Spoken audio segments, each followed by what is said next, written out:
The following podcast may contain strong language. Listener discretion is advised. Good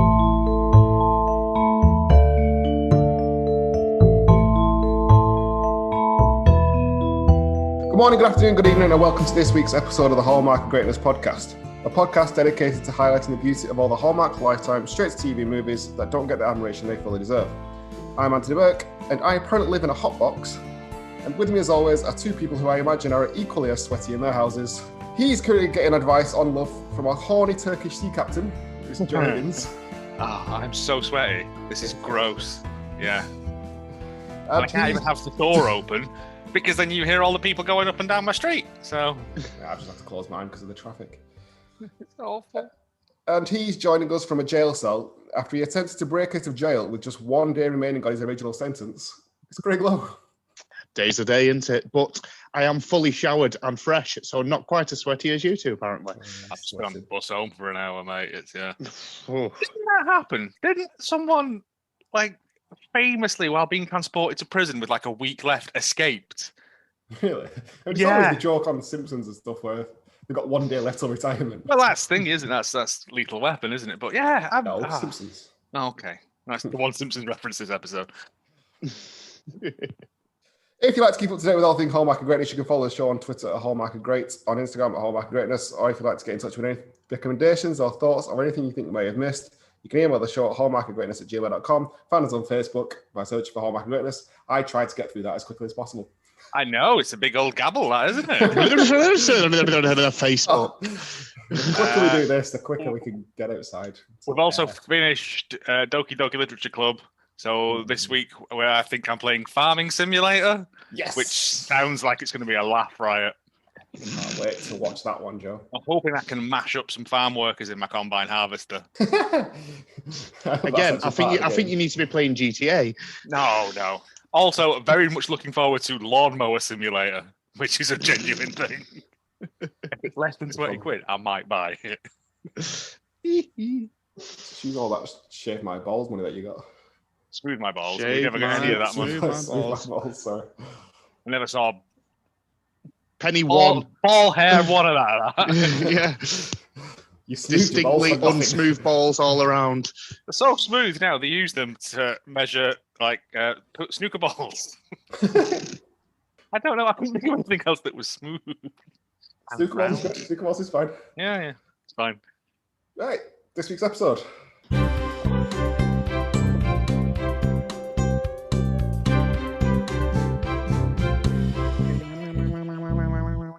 Pretty sure I announced the film before that, but whatever.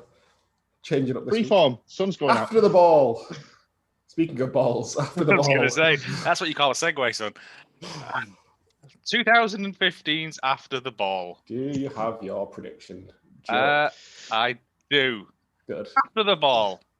After losing her fiancé in a bizarre gardening accident, Helene Ball, which is French for ball, decides to use her maths degree to open a late-night illegal gambling den with local hoodlum Chip After 8. See what I've done. No one can see that. I know. After swindling Wide Andy, a local crime boss, out of his money to help fund a dance for some local daft kids, they are forced on the run, surviving only on their wits, instincts, and charm. Will Helen learn to love again, or will Wide Andy have his revenge? Probably the latter. Do you like wide? Like Fat Tony, but Yeah. Craig, anything from the poster?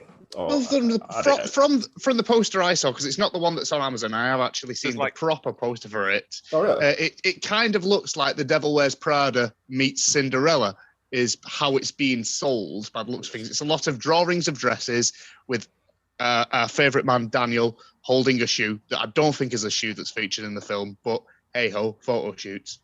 He just did it on his own and in front of a green screen. Yeah. Just picked up a shoe from his house. would it not be cheaper for us to get some shoes, guys? No, we'll Photoshop it in later, mate. It's fine. Just put your hands out like this. Yeah, there's about 3 or 4 different posters for this. I think it must have been released, then re-released, and then made to DVD or whatever. Because there are various ones, but that's what I wrote on the Twitter was that it looks like Devil Wears Prada. This has one of my favourite official synopses because Devil Wears George from Asda. This game. It's incredibly short. Go for it. Cinderella-esque. After a young fashion designer runs afoul of her corrupt stepmother and stepsisters, she dons the disguise to help save the family business for her father. Straight to the point. It misses out a lot of because this very much feels like a film of two halves. It feels like they've got the front half and the back half of different films and glued them together. Yeah, it's like a mashup. We had two half scripts and we just slammed them together like an early noughties mashup. Yeah. I genuinely quite enjoyed this. I will say it was fine. It was fine. I had fine. I probably wouldn't watch it again. But why would you? You know what happens? Because I really, really liked the sisters in it. I genuinely thought they were funny, which is odd in a film where they have funny characters because they normally just come across as annoying. Whereas these were very much like Gretchen Wieners and the other one from Mean Girls. Karen's the other one from Mean Girls. Who can detect the weather with her boobs, yeah. Yes. I thought you haven't seen it. It's like Bend It Like Beckham. But with you know what's funny about that running gag? I've never seen most of the films that you mentioned. Have you seen Bend It Like? Have you actually seen Bend It Like Beckham? Yeah, I've seen Bend It Like Beckham. Portia, it's a sports film. Yeah. Not seen Space Jam yet though.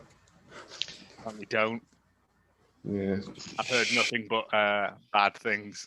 We don't want to admit that. Maybe not do it on this podcast then. The best one was the writers of Space Jam 2. First thing they did, Google Looney Tunes characters. Did they really? No. I think that's all right. It's a joke, isn't it? But yeah. Sorry. No, they wouldn't have Googled them. They would have zingled, wouldn't they? Nice. The first thing I want to mention about this film. Well, 1 hour 41. Longest one we've done, I think. Unnecessarily long. Where did that 10 minutes come from? I think it's like just at the beginning. There's a lot of fannying about at the beginning. Like a lot of fannying about. Yeah. I suppose they're actually not. It's the extra credit scene. I mean, do you want the trailer or shall I put it at the end? I'll put it in now. Quickly, let's do it now. What the hell? You know Katie has her heart set on couture. I still wish she'd come to work for us. It's the family business. Seriously? Work for my stepmom and her two double spawn? You never know where this might lead. I would take the shot. You have nothing to lose. You okay? I'm just gonna try that again. Everyone, Katie Castle. Yes, that castle. I have some ideas for this dress. Buttons. In my day, we called that a runner. They took my ideas. She totally played me and I walked right into it. And now I can't even work at my own family business? You need to go back to Castle as someone that they will take seriously. That was the bit where I was like, what? Nate Ganymede on Lee Castle's 2 o'clock. Lee Castle, please report to reception. Your 2 o'clock is here and looking fabulous. Have I met you before, Nate? Not in this Accents is just all incarnation. over the place. Daniel, you should come with us for drinks to welcome me to Castle. Maurice is organizing it. Just don't let him choose the place. Oh, it's a shame he's straight, isn't it? This is Nate's resume. Dig up dirt. Bonjour, Chanel. Buongiorno, Gucci. So good at work. So handsome, too. Everybody loves Nate. I'm starting to love Nate.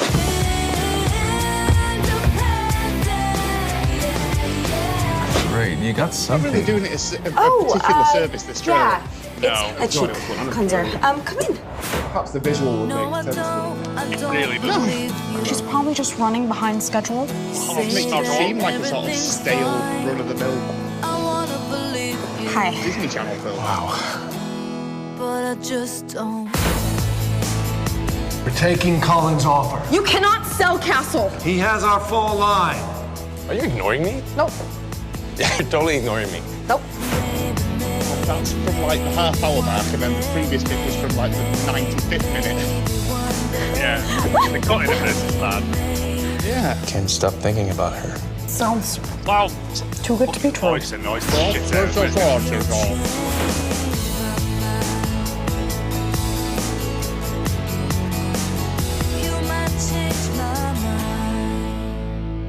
I might have figured out who the voice is. Her voice that she tries to do.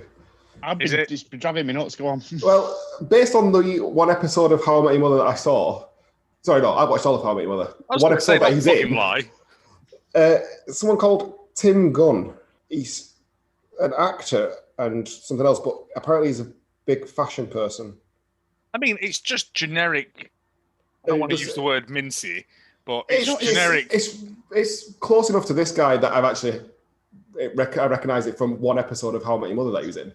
Nah, it's not real. If someone came up to you and talked to you in that voice, you'd go, "Why are you talking like that?" Yeah, have you been stung in your mouth by a load of wasps?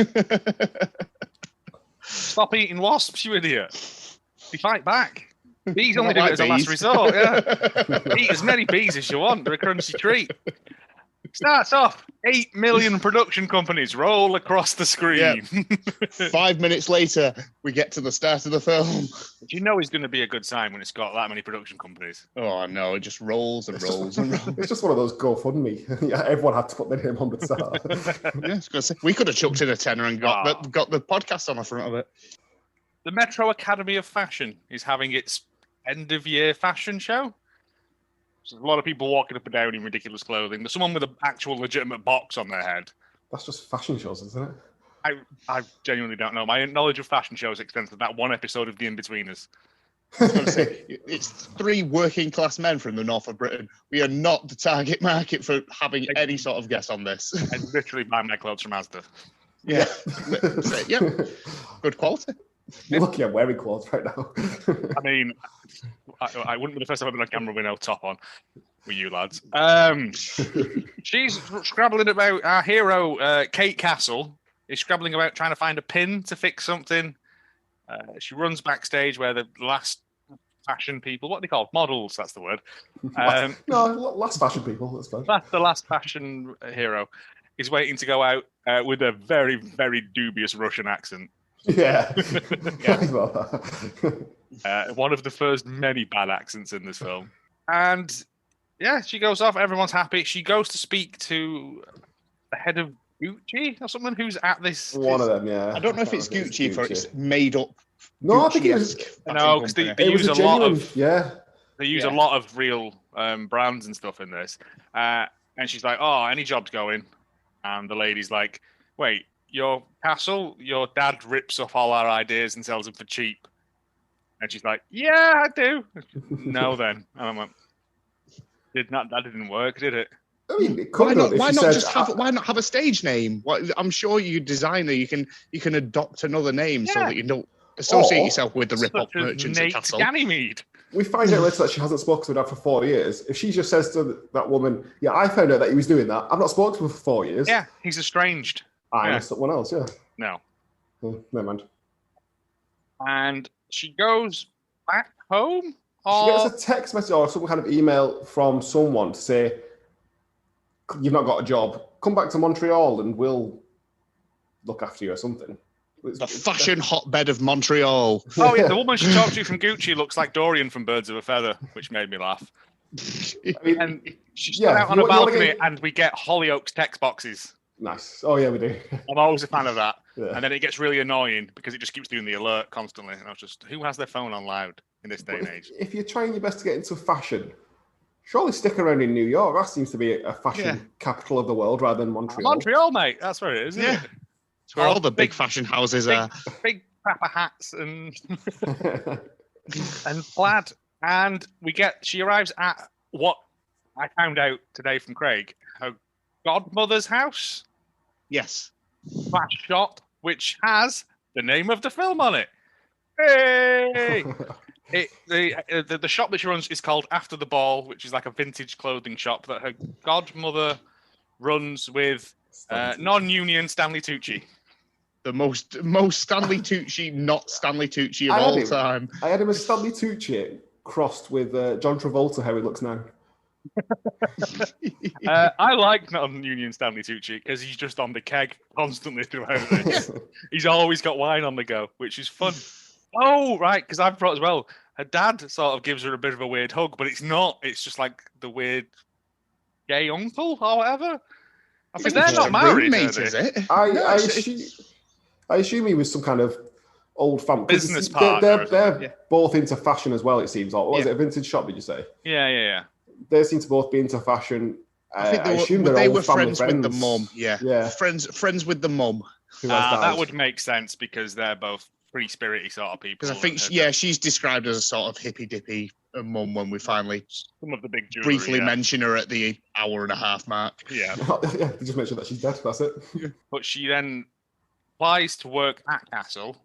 Her dad wants her to come work at Castle, so she didn't necessarily apply. I think she can just get in for free.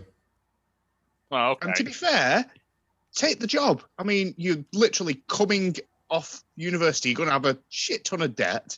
No doors opening for you. Why not just go and get a bit of experience at your dad's company? No shame in that. Gets it on the CV. She did, to be fair. Yeah. She did, but she went properly tail between her legs like, but that's because she didn't like her stepmom. Her stepmother and her stepsisters. Because also this is very heavily Cinderella at the start. We're heavily into Cinderella. And then we take another film and bash that in as well. But yeah, she didn't like her stepmom or her stepsister, so she was reluctant to go working there. She also hadn't seen her dad for 4 years. Well, her dad doesn't really work there anymore. He just pops in every now and again. He's the CEO. Yeah, I guess that's figurehead. She can't hail a taxi, which is a running joke throughout this. Until she becomes a man. See, I must have missed that bit because I joined it when it was getting to the conclusion of that, and I was like, "Why are we making a big deal about taxi hailing at the moment?" No. At the start, she couldn't do it, and her godmother has to do the whistle to get them. Which I'm pretty sure she didn't actually do herself. That looked like it was. I don't know. Anyone that can do that, it's bewildering to me. She gets there. All the cool goth fashion kids are outside smoking tabs and stuff, innit?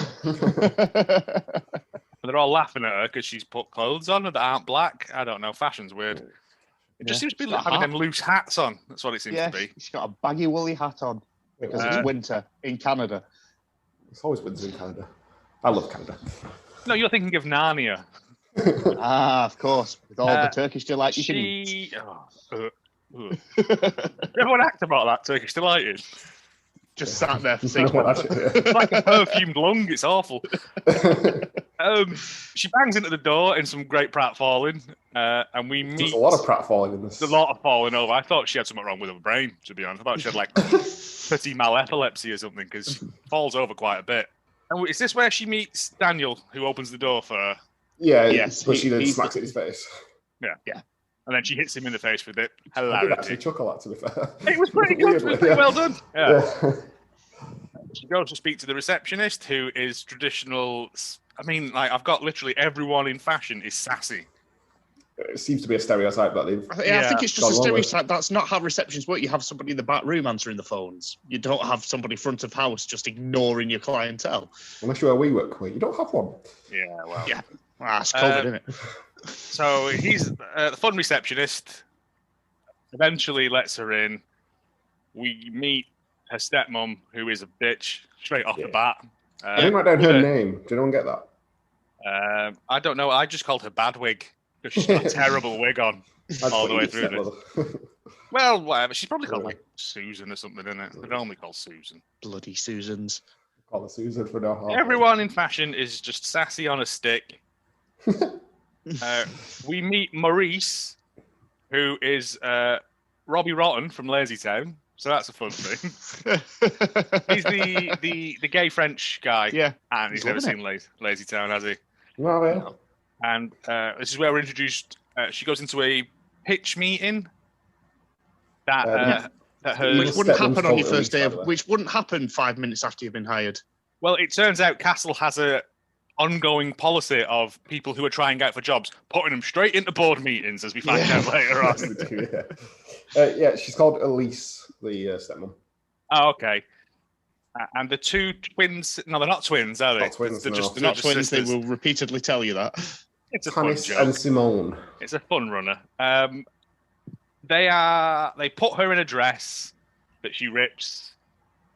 They're not happy with it because Maurice nothing was made of that rip, by the way. Yeah, it comes to nothing. She rips put a button on it later. I think that's what it was. So that when they do that makes sense. I was expecting them to Yeah, Maurice is very much like, oh, you make me take away all of the good things and stuff. It's just very plain and boring because they've moved away from day wear into exclusively evening wear or nighttime clothes or something, they said? No, they've moved away from I think they moved away from high-end evening wear to stuff you can go to work in and then straight out in, I think what they said. Well, that's what they're aiming for, isn't it? That's what that's the next big thing that they're aiming for with the fall lineup, I think. Right, okay. Fashion. I don't understand clothes. Yeah, I'll just wear the same thing no matter where I go. Also, I just said nighttime clothes, which are called pajamas, aren't they? I just realised. Not many fashion houses dealing primarily with pajamas. No, you think? And we meet Daniel from Shoes, who's Yeah, also what? working there. Daniel from Shoes. Oh, He's in charge He's in of the shoes. He's the one yes. person that works for this entire fashion company in charge of shoes. I think he either makes them or He's just a cobbler downstairs. Yeah, next to the button room. Yeah, next to the button. No, the button room's down some stairs, isn't it? Because that one button does a big old roll down there. Can I ask a question? Go on. Yeah. In Christmas panto stuff, right? There's a character called Buttons. What's that There from? is. Insert any panto ever. I didn't know if it was a Cinderella specific. It is normally Cinderella, to be honest. He's usually the butler. And it's he's normally there as a narrator sort of function. I don't think they're canny enough for that because I don't think either Canada or America deals in panto. I think it's a traditionally British fair pantomime. Yeah. Although good spot because I never put those two together. Yeah, literally just clicked now that you said Buttons. I was like, oh yeah, panto stuff. You're giving this film far too much credit. Sorry. They didn't do that much research into other versions of Cinderella. Enough on their own. We meet her dad, who is Mr. Big from Sex and the City. What? Wearing some very, very special looking glasses that I thought they were like those Google Glass ones because the rims are so thick on them. Like especially he's got the top.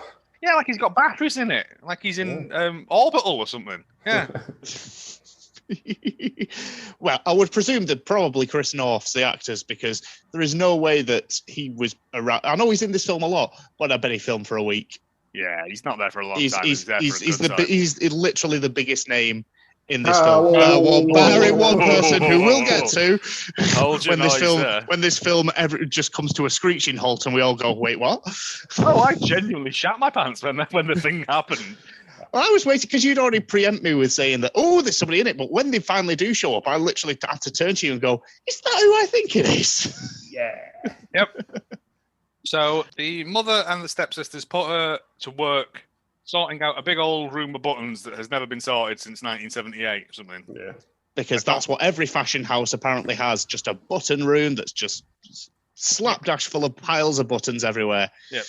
She's happy with this. She draws up. She gets like an inspiration from looking at a button and he's like, we should glue a load of buttons to dresses. Chicks will dig that. Draws up a design, takes it out, and they're like, no, we didn't ask you to do this. Sort the buttons out. But they steal the design. How dare they? In the most predictable move of all time.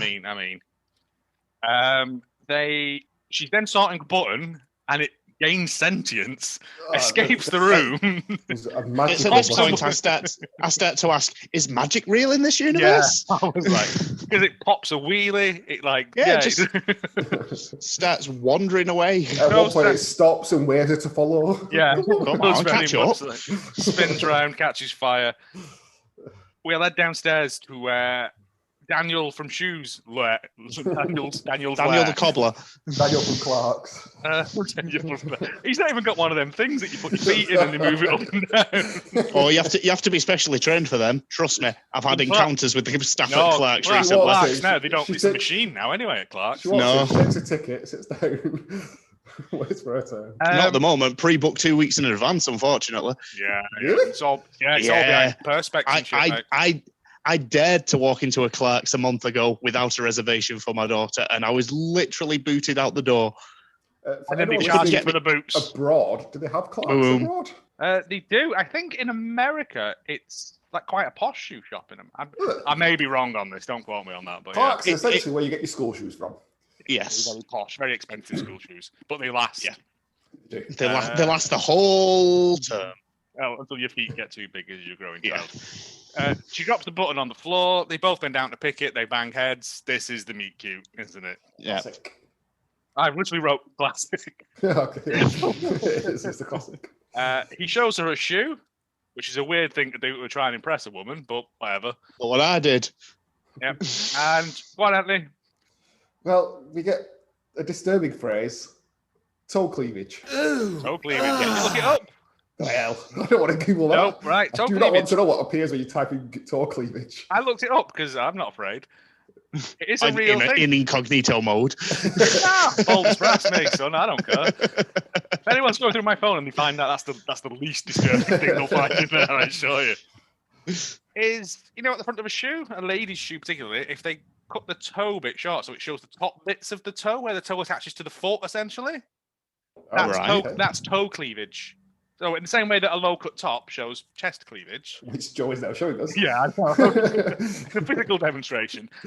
That's a thing, and that's a required thing. It's not the same as open-toed, which is having the toes, end of the toes on display. It's having, again, I don't know, feet are gross. Again, are we giving the writers far too much credit? They just literally Google shoe terms.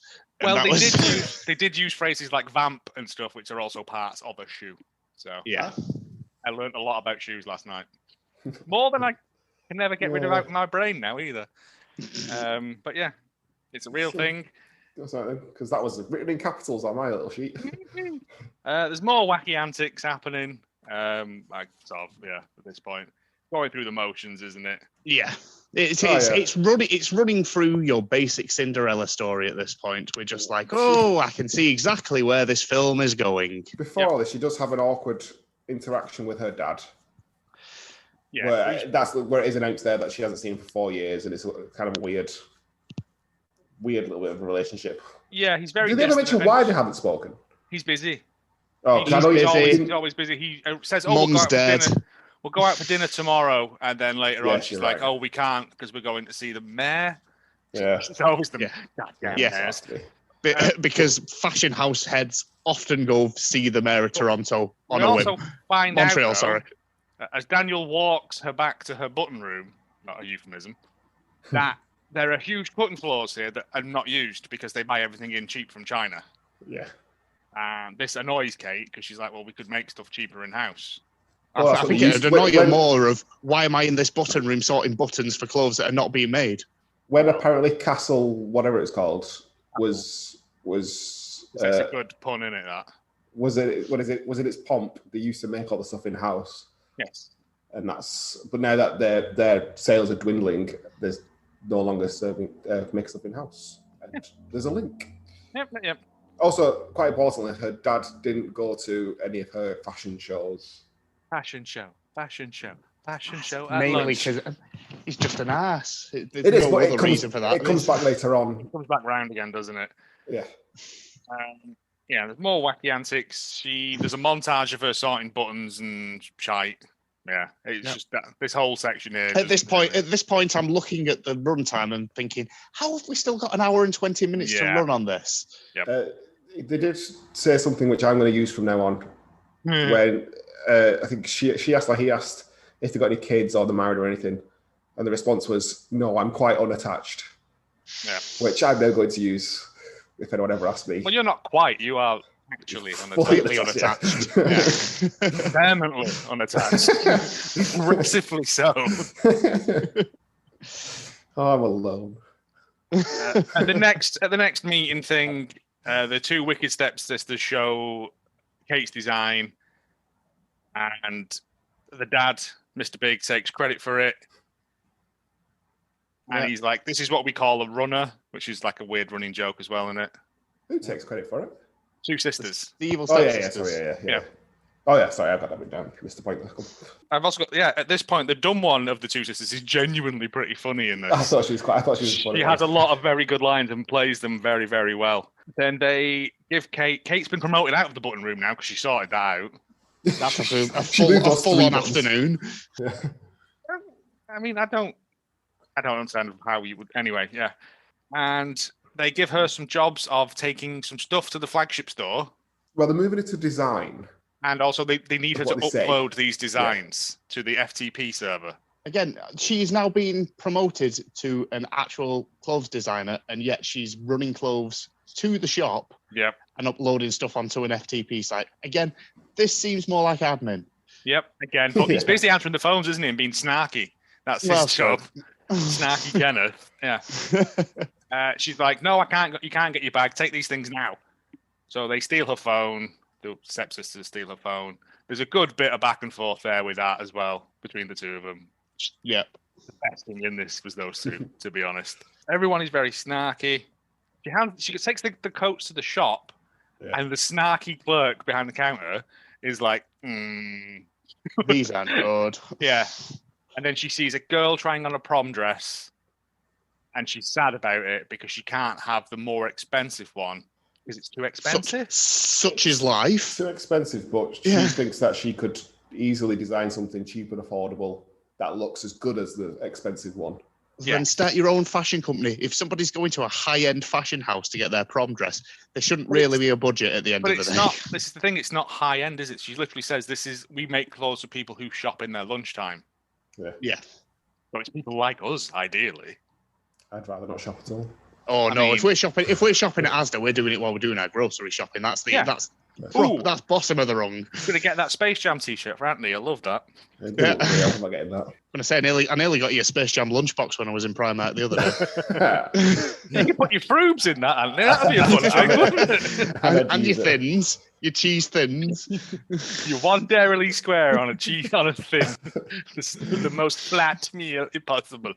Really painted a good picture of it here. It's fine. Don't worry about it. You started it. She was asked to sign something at this place where she dropped the clothes off. That she dropped his clothes off, and then one of the stepsisters had given her the address to upload these designs to. It turns out she's not uploaded them to the in-house one; she's uploaded them to a public forum where the Frost Fashion House, Frost Giants, where the Frost Giants have stolen the designs and are now putting them out beforehand. They call her into a meeting. They take a phone off her. It turns out that sisters have used her phone to send a message to the Frost Giants. They've set her up so that she can get fired because she's released. Stitched her up like a kipper. And her dad is very disappointed. Yeah, but also she's like, Dad, I didn't do this, and he's like, nah, the fuck you did. I was like, you fucking did. Have some sympathy. It's your daughter. So they fire her. Let me explain. Yeah. Oh, I've got a very good turn of phrase later on. They fire her. Straight out there, clear your desk out. I've only been here 3 days. All I've done is arrange buttons. I haven't got a desk. You got my bag. Yeah, the business is cursed. Her dad's a knobhead as well. Yep. She goes home. She's made friends with Maurice and Daniel. Are sad to see her go, though, because she's got on well with them. Yeah. Yeah, which is nice, isn't it? I think that's because she's not the two She's stepsisters. not a knobhead, yeah. She's like a straight shooter. It seems like the stepmom and stepsisters have come in because they married into the business and have tried to take over, and they're not happy with that. All their designs are kind of rubbish, aren't they? Yeah. So she goes back to after the ball, the fashion house, and Stanley Tucci's there, leathered, making her yell at a mannequin. Yep, in a funny accent. Another day in his life. That, isn't it? Tuesday, conduct pigeon orchestra. Wednesday, yell at mannequin. And he goes, hang on, I've got a great idea. Why don't we yentle you up? Do what, sorry? And all of a sudden it's like, come again? Yentl, it's like Bend It Like Beckham, but with Mrs. Doubtfire. Oh, did someone say the magic word? Oh! Hello! Is that Mrs. Doubtfire, was it? Yeah, boy. Yeah, so they decide to reverse Mrs. Doubtfire her. I was hoping you do your own one that you do. No, I'm not setting mics up and shit. They decide for her to be non-union Stanley Tucci. Acts very much like him, yeah. Yeah. Which is just like effeminate, really, isn't it? Sans the bald head. Yeah. And I'm like, is this the most logical answer? Would it not be to just go and get another job? Yeah. It'd be better just start updating your CV. That's the best way to go. Nah. No. She must have some contacts from university. Let's get one of those soul patch things from the novelty shop and just slap that on underneath my lip. Who in 2015 is wearing soul patches apart from No bass one. players in ska bands? Yeah. So yeah, we get another montage here of them doing wacky stuff. Her teaching him how to walk like a man. Other way around. Yeah, you know what I mean. Yeah. It all gets very confusing at this point. Yeah, it was. And after much fannying about and stuff, they declare him Nate Ganymede. Yep. And we he looks see, like... and it's quite obviously just this woman with a soul patch. Cosplaying as hipster Harry Potter. It is indeed Harry Potter. Good shout. Was the plan to go and infiltrate to get rid of the stepmom, or was it just that she wanted the job? I think she just wanted the job because she didn't know that the sisters dress up as man. Step 1. Step 2 ?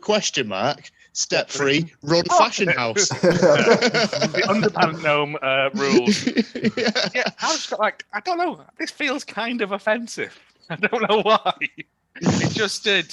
It certainly does when she starts speaking. Yeah, with the most atrocious accent of all time. There's a whole bit where Nate comes downstairs and tries to talk a man into buying a tie. Yeah. By doing this is where your extra 10 minutes has gone, Anthony. This whole scene of her trying to sell a man a pink tie. By going bro and dude, and then realizing that she's dressed like an effeminate Harry Potter, so therefore lean into it. Yeah. And at that point, that's when they're like, "Oh, you've done it. You passed the test." No, you failed the test. They set her up with an interview. I've literally wrote here, we're going to get Mrs. Doubtfire style situations here, aren't we? Yeah. That was the hope. Yeah. And boy, do we. She's suddenly become incredibly confident. Because you're not yourself, are you? So it's to a point that's like... You're doing make-em-ups. Yeah. They get her a job. Him a job.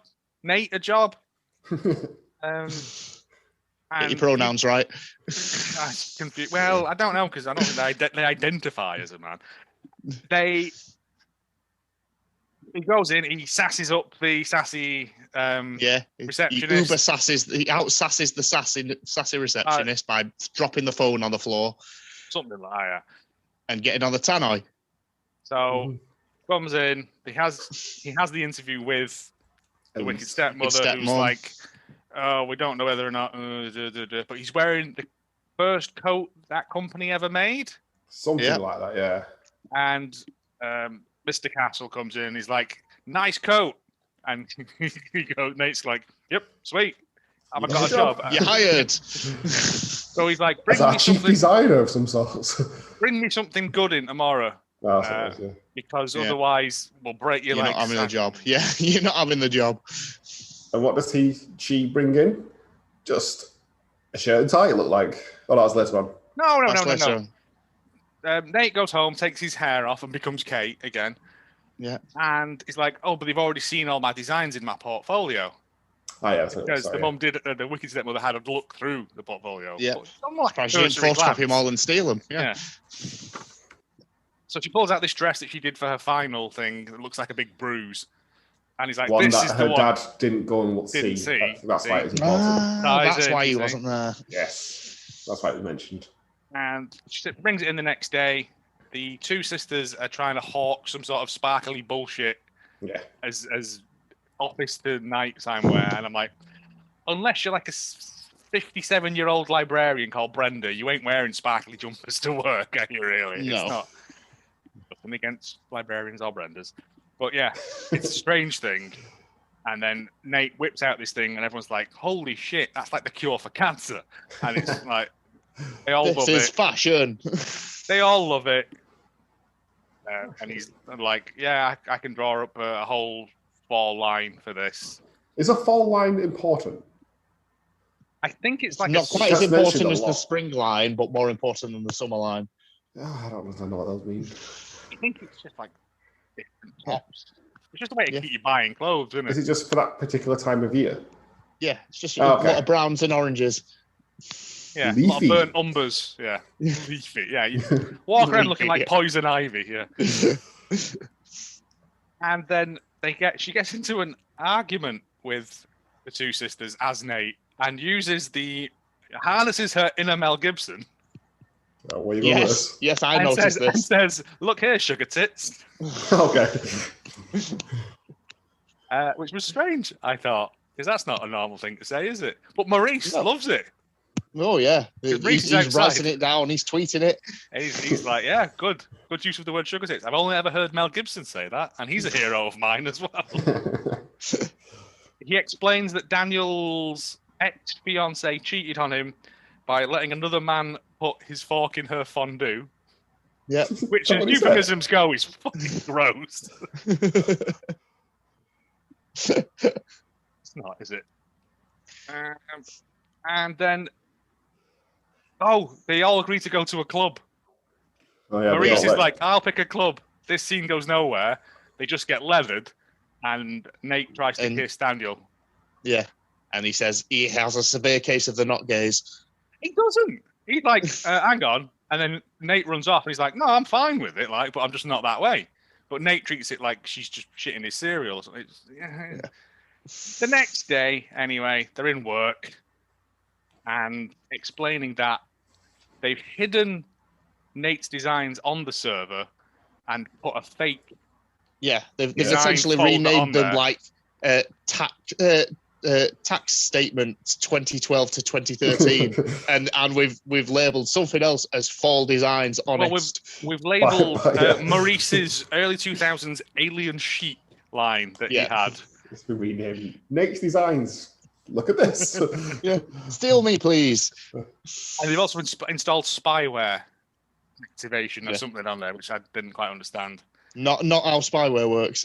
I was going to ask, is that a thing? There is programs you can have if someone accesses your iPads have a thing where if someone accesses it camera. Yeah. She goes to speak. Daniel's trying to speak to him, and they end up in the room of shoes. So he's been promoted from the gloom to some daylight now. So he wants to take their vitamin T tablets anymore.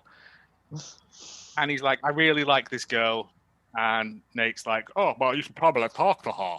So you should talk to her, Mama. He phones her. Nate has to run off into the men's toilets. And then Kate again. To answer the phone. Stand in the toilet as Kate, while a guy with a very rock eyebrow comes in and peers around the corner. Going, "A lady and the gentleman's, I do declare." Yeah, she comes. They arranged. She's like, "Oh, I'm at home." She tells him to pop by where she's currently working, which is after the ball, whenever he wants. Hey! To which he goes, "I'll come now then." Yeah. "No, you're at work. What are you doing?" To which you would say, "No, don't come now. I'm busy working. Why don't we arrange to meet up later tonight?" At 5. Yeah. Yeah. So. Although he doesn't tell her that he's coming now. They hang up, and then he tells Nate that he's going to go now. Oh, okay. Yeah. So then we get the first proper Mrs. Doubtfire situation. There we go. I've got a question about that one. Well, why did she not just ring Stanley Tucci or her godmother and say, "There's a guy coming round who just says he's coming round. Can you just tell him that I've stepped out for half an hour?" It'd be rude, wouldn't it? That, because she stands him up at the fashion ball as well. Later on, only briefly. Anyway. Well, he's arriving unannounced. Well, it wouldn't be a chance for hijinks then either, would it? Yeah, I know. So she runs runs up the stairs, presses all the buttons in the lift like Elf, runs down, tells the taxi driver to take him the slow way. To which the taxi driver replies, "Oh, you want this stalling? That'll be $60." Yeah. All taxi drivers are permanently on the grift. I don't care what. She arrives home. And then a little bit later, Daniel arrives, but they're being followed by the twin sisters, who do a very good bit of... Sorry, the stepsisters, who do a very good bit of stakeout nonsense. I liked it. Yeah. She banged her head. But it was the bit where she's going, dun, dun, Why are you doing that? It was just fun. Yeah, it was just a fun bit. Also, when Nate gets out of the taxi, that's Nate. So he drives a taxi? No, he works for us.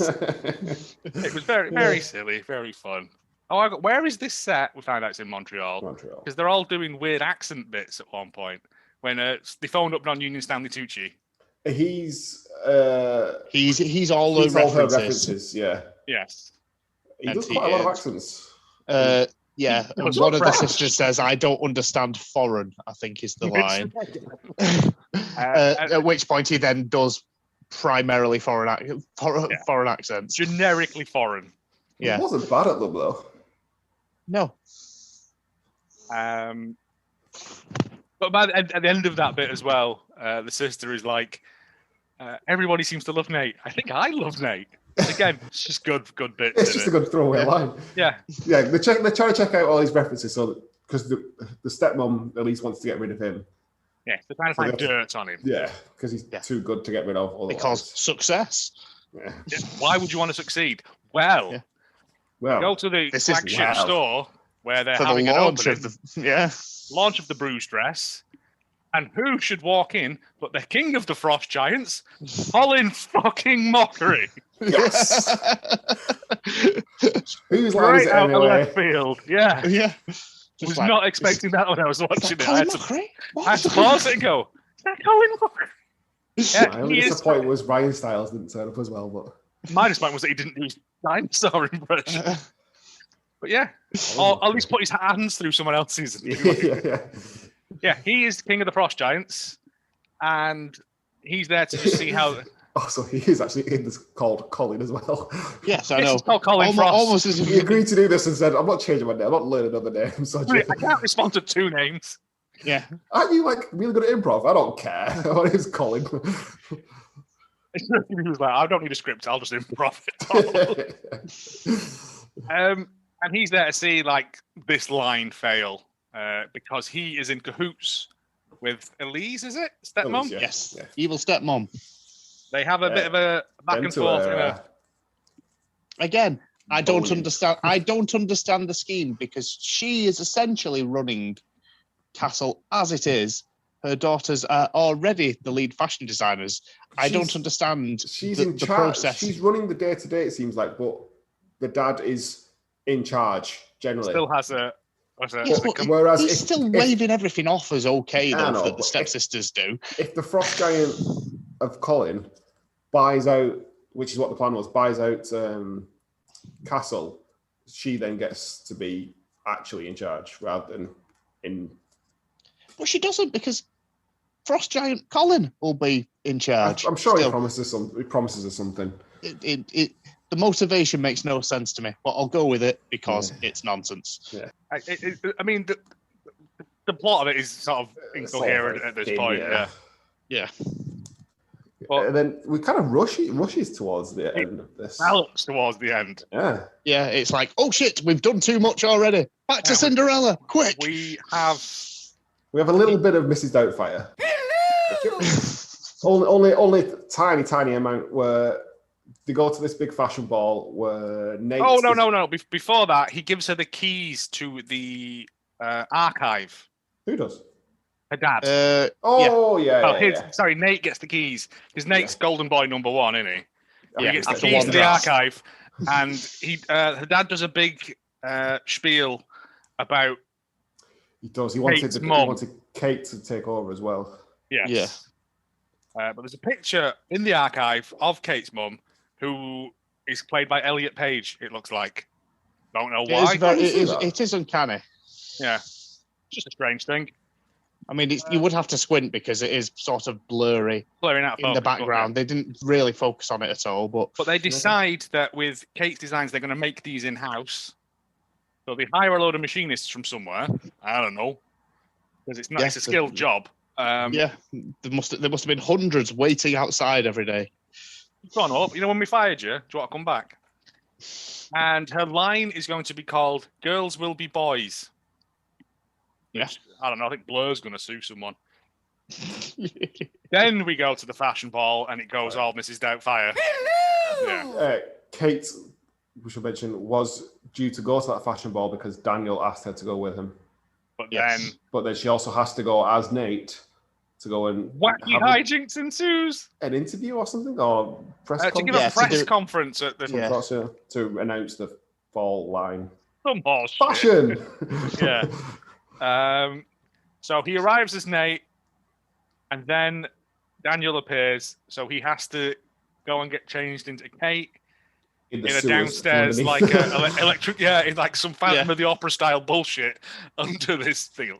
I also genuinely think that bit of stairs they used is used in a shot of Killing Eve as well. Just a fun little bit. Awesome. Yeah. Fun thing I noticed. Specific. Okay. I remember it because it was just a fun bit. Okay. She gets changed in an electrical room, into Kate, comes upstairs, has a bit of a dance. Disappears back downstairs again after. And then is like. Dad. Yeah, she bumps into her dad, and again, awkward scenario, but he's looking for Nate. So she sort of Mrs. Doubtfire antics, but not to the point where she's running upstairs dressed as herself. No, it happens once. No, still attached. She has to get changed once. There's not as you know, has been stung by a bee or something. Why is it so swollen? Yeah. So she's getting changed back into Nate, which must be an exhausting procedure. Yeah, it's quite a lot of prosthetics. She's got contacts and all sorts. Yeah, she overhears Elise and Colin Mockery. Colin the Frost King of the Frost Giants.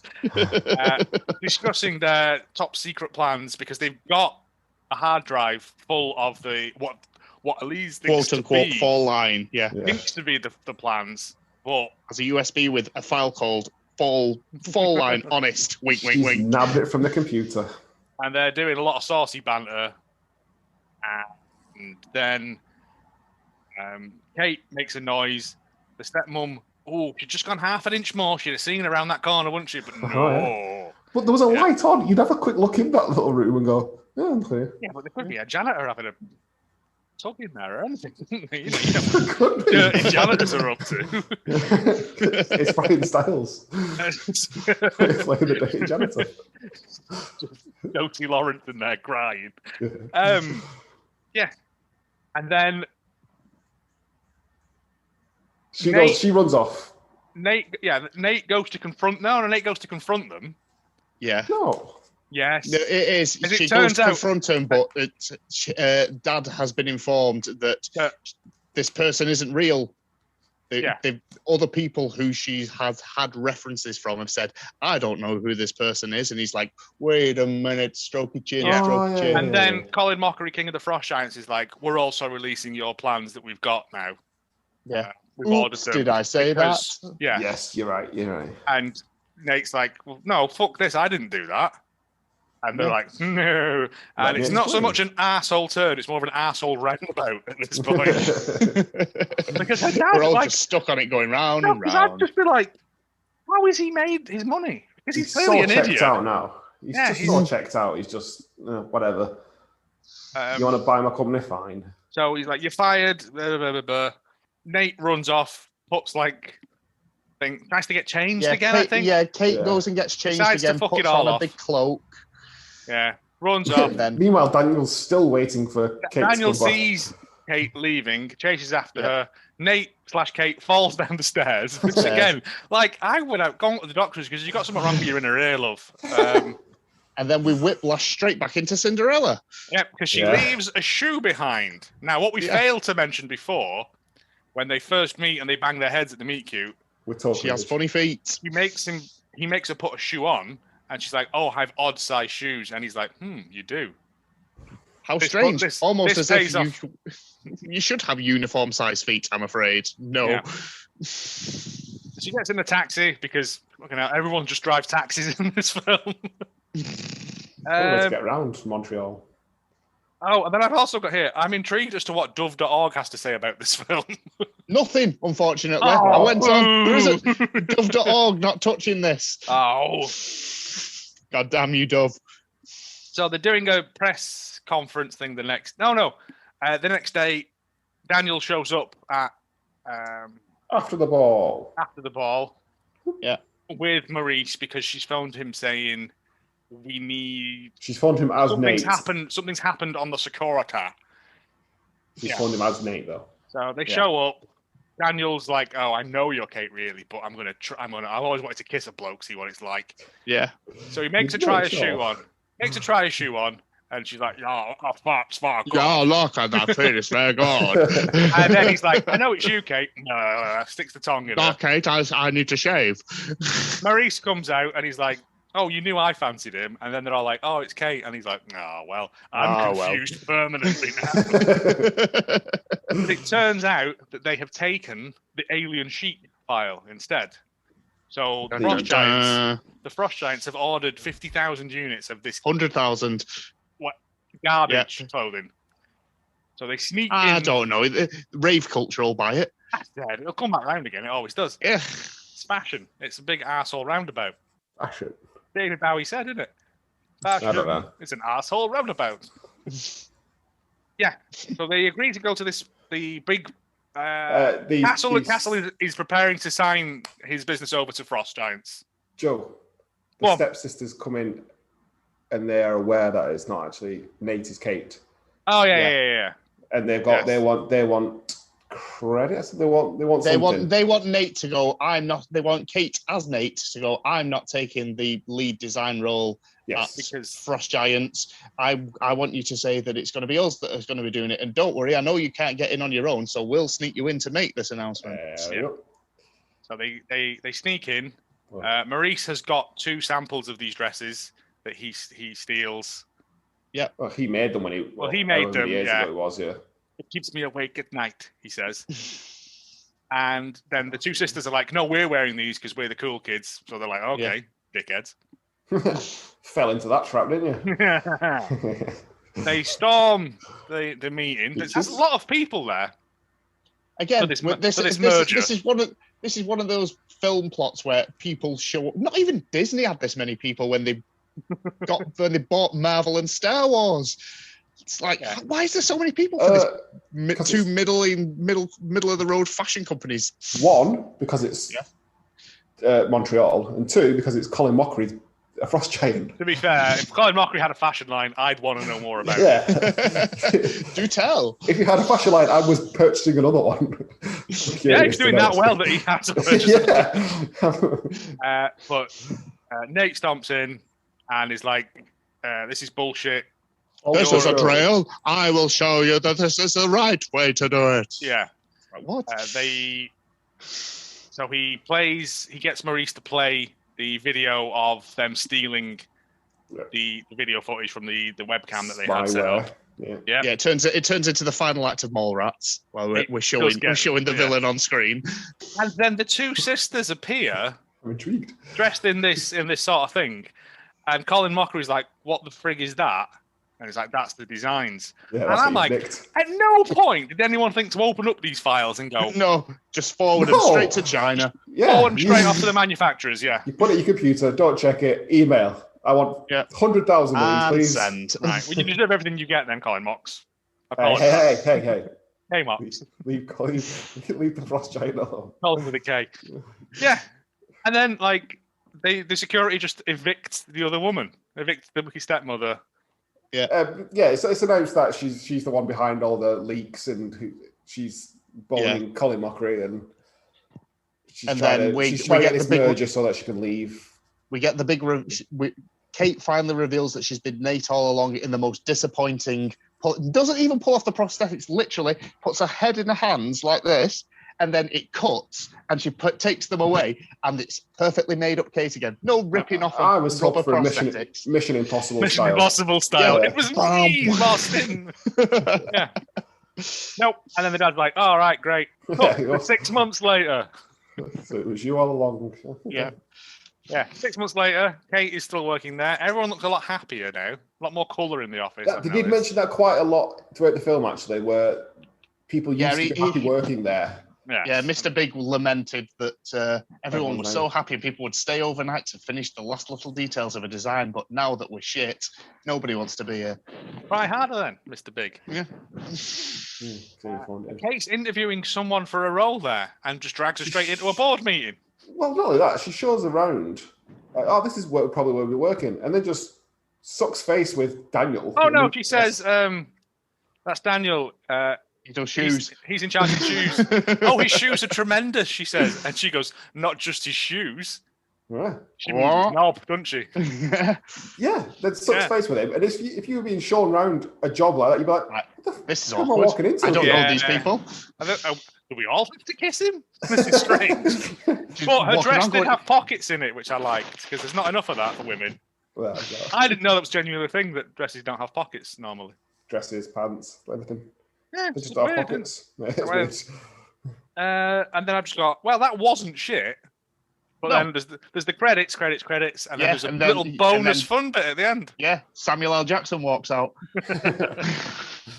We need setting up the universe. The Button Avengers. Yeah, where it's Colin Mockery leads the 3 evil women, stepsisters, into a room and says, like, well, you work here now.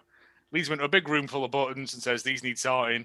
And the dumb sister goes, ooh, buttons. Ooh, and then it buttons. Just ends. And I thought, that was quite fun. I enjoyed that. It's a nice tag. We finally get to see the villain get a comeuppance in one of these movies. Yeah, they don't just die. Mm-hmm. Yeah. I enjoyed it. What did you give that out of 10? I give it a 7.2. Good. Oh! In exact way, 7.2. Mm-hmm. I gave it a 5.5. Oh, that's harsh, buddy. It was fine. But then the last couple of it goes along the same lines. I had a look at what my previous fine ones were, and it's along those lines. You were quite harsh with your marking, though. Out of the 3 of us, Anthony, you are. How dare you? You are quite harsh. It could have been trimmed down a bit. It could have been streamlined a little bit. Yeah. The nightclub scene and the first boardroom scene could have taken some heavy editing. I guess I just expect to. Joe's the one who's all over the place with his marking.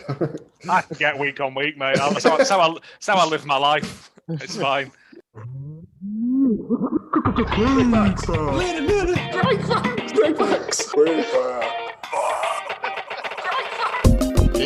Great facts. Kate/Nate was played by Portia Doubleday, star of had a long run on Mr. Robot, apparently. A show. I watched a couple of. I watched the first 2 seasons of it. Don't really remember much about it. She was in the 1998 mockbuster Legend of the Mummy, which most of us probably would have seen in the bottom shelf of Blockbuster back in the day. And also the star of the final part of the trilogy, Big Mama's: Like Father, Like Son. Big Mama's: trilogy. Big Mama's: Yeah. Big Mama's: Like inner space. Is it Martin Lawrence all the way through Big Mamas? It is, yes, but like I say, the 3rd installment gets his son to also dress up as a fat lass. Oh, okay. So, thus ending the trilogy. Playing Daniel, we had Marc-Andre Grondin, who appears to have been in a lot of French language films that I'm not even going to attempt to butcher. So native Canadian there, but was also in a star, and this is where I've recognised him from. He's in The Goon and Goon: Last of the Enforcers, the Sean William Scott hockey movies. Okay. So these people actually in real films. Yeah, he's been in actual films. Yeah. It's not really worth mentioning that Christopher North was in Sex and the City and its movies, and as I learned, a follow-up series coming on this year with all of them minus Samantha. Yeah. That I didn't know was happening. And why not end the trilogy with Colin Mockery as Colin, star of this year's horror film Ankle Biters, about 4 toddlers who attempt to kill their adopted parents. Keep it light. Yep. Little Mosque on the Prairie, and also Beethoven's Treasure Trove, which is the 8th in the Beethoven franchise. Oh, Lord, really? It went on that long? Yeah. I have a feeling it's probably still going. Oh, dear. Right, the first one was fine. The second one was all right. I didn't really know they went any further. Wow. Jonathan Taylor Thomas is in there, yeah. This film was directed by Sean Garrity, who has one of the most bizarre career trajectories I've ever seen, who started out in short films and then became a bit of an indie darling with a lot of dramas, and then followed it up with films like My Awkward Sexual Adventure and I Propose We Never See Each Other Again After Tonight, which both appear to be sex comedies. They're also all Anthony's Tinder messages, them as well. Oh dear. This film actually saw a theatrical release where it made a worldwide gross of $234,417. That's not bad. It's a decent showing for this, and also in Make 'em Up Awards, it won the Jutra Awards in 2016 for Best Costume Design. So non-existent award yet again. Fair enough. Thus ends Craig Pats for another week. Whoop, whoop. Overwhelmingly positive for this film. I had to really scratch them out. Wow, really? Yeah. I had to really scratch them out to try and find bad ones, to be honest. 3 out of 10 was the lowest I could find by Gordon M. Some numbers. Far more juvenile and unrealistic than most TV movies. Honestly, After the Ball was difficult to watch. It was so unrealistic and silly to the extent of being juvenile that it was difficult to be engaged in the movie. And I am accustomed to watching a lot of TV movies and lowered my standards appropriately. Not low enough, mate. I don't think you will. This is more a Disney Channel movie than a made-for-TV movie. This screams like tween fodder. Also, if you're watching these films, your standards and expectations just need to be set are at the already lowest in the possible. gutter, yeah. Like, slow cooker 1, isn't it? You know, You've obviously not watched half the shit we watch. Its problems are many. 1, simple one-note characters. 2, a ridiculous plot with characters acting in completely unrealistic ways. 3, no chemistry between the romantic leads. 4, dialogue that sounds as if it was written by children. 5, an insulting depiction of the fashion industry. 6, an insulting depiction of parents and step-parents who are so evil and malicious that they they behave in ways that hurt themselves. This is fit for young children. However, if you are an adult, consider surfing the other channels. I'm sure you'll find something that deserves your time more than this. I mean, really. He essentially describes every sort of Hallmark Lifetime film of all time with his 5-point plan there. Yeah, that's what all these films are. Yeah, I mean, if you and then the 10 out of 10, because all the other ones were basically roughly the same, is by Princess Puffball 27. I hope those are the best names. This is my kind of movie. A sweet and fun hour and a half with my 12-year-old daughter. Of course, it's unrealistic, but so are Shakespeare and Cinderella. She's got a point. Yeah. Usually shows take the secret too far. I can't really stand that. The timing was perfect here. Just when I thought the secret should be told, the right people find out. Since that's my opinion, I'm going to hope that's not a spoiler. I don't think it would be. No. But yeah. All the rest of them were like 7s and 8s and all basically said, it's a solid. Yeah. Yeah, it's a solid run, yeah. It's not something I'd go back and rewatch. Again, it falls under the category as if I was hungover on a Sunday morning and this was the only thing on, I would leave it on as opposed to turning the television off. Like I said, the 2 sisters in it genuinely made me laugh, so that's something. No, yeah, good fun.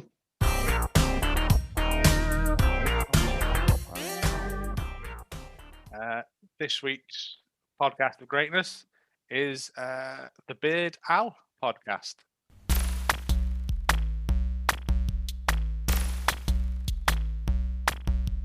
Hi, I'm Lauren. And I'm John. And we host the Beard Owl podcast, the podcast where we talk about 2 of the greatest things in the world, beer and Weird Al.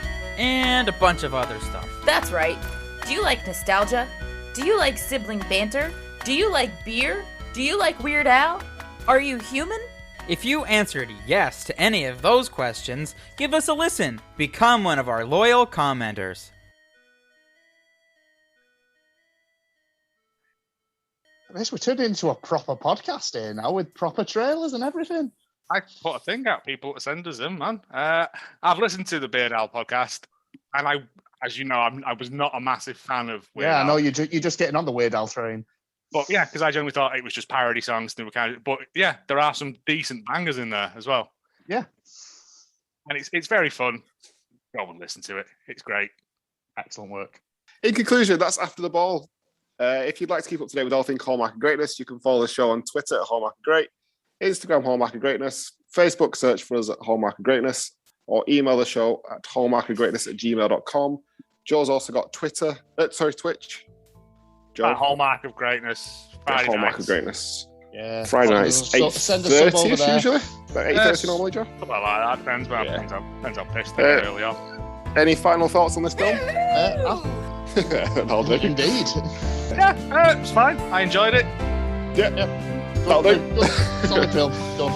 Thanks for listening. We'll see you next time. See you soon, guys.